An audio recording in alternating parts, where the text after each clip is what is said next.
কতটা খাস্তা হয়েছে দেখুন, আওয়াজটা শুনে বুঝতে পারছেন। একটা ভেঙে দেখাচ্ছি। বন্ধুরা সবাই কেমন আছো? সম্পা রান্নাঘরে সবাইকে স্বাগত। আজকে আমি ছট পুজো উপলক্ষে ঠেকুয়া বানিয়েছি। কিভাবে বানিয়েছি সেটা আপনাদেরকে দেখাবো। যে সকল বন্ধুরা আমার চ্যানেলে নতুন ভিডিও দেখছেন অবশ্যই সাবস্ক্রাইব করে পাশে থাকবেন। আমি 2 কাপ আটা দিয়ে দিচ্ছি। একটা কাপ মেপে 2 কাপ আটা দিয়ে দিচ্ছি। 1 কাপ সুজি দিয়ে দিচ্ছি। স্বাদ মতো নুন দিয়ে দিচ্ছি। এবার শুকনো নুনটাকে দিয়ে ভালো করে মেখে নিচ্ছি। ঘি দিয়ে দিচ্ছি।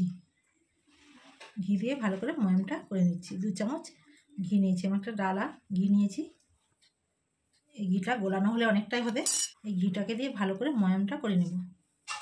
এরকম একটু ভালো করে ঘষে ঘষে আমি হাত দিয়ে ময়ামটা তৈরি করে নিয়েছি। ছোটো মুঠো করলে মুঠো হয়ে যাচ্ছে, আবার ভাঙলে ভেঙে যাচ্ছে।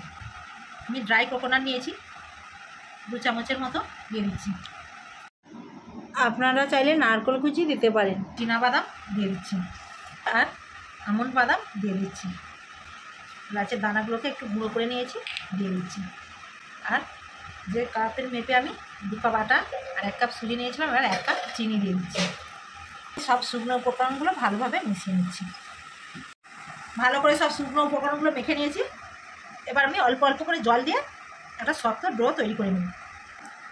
অল্প অল্প করে জল দিয়ে একটা শক্ত করে ডোটা আমি তৈরি করে নেব। ডোটা আমি মেখে নিয়েছি, খুব শক্তও হয়নি আর খুব নরমও হয়নি।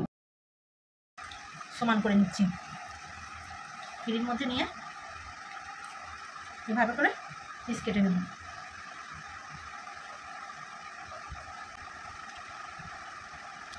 চামচ নিয়েছি, এভাবে একটু চেপে নিয়েছি।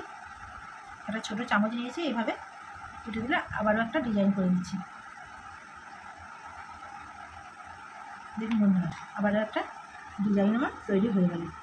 আমি এইভাবেও করেছি, আপনারা আপনাদের পছন্দ মতো শেপটা তৈরি করে নেবেন। কড়া বসিয়ে দিয়েছি, এবার ভাজার জন্য আমি সাদা তেল দিয়ে দিচ্ছি।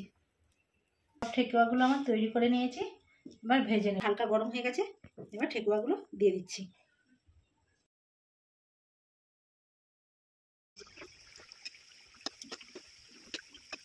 ঠেকুয়াটা ভাজা হয়ে গেছে, ভেজে নিচ্ছি।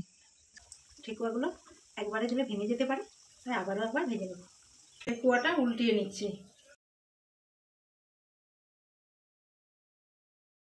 এরকম লাল লাল করে ঠেকুয়াগুলো ভেজে নিচ্ছি। এবার তুলে নিচ্ছি। ঠেকুয়াগুলো সব ভাজা হয়ে গেছে, এবার একটা কাঁচের বাটির মধ্যে তুলে নিচ্ছি।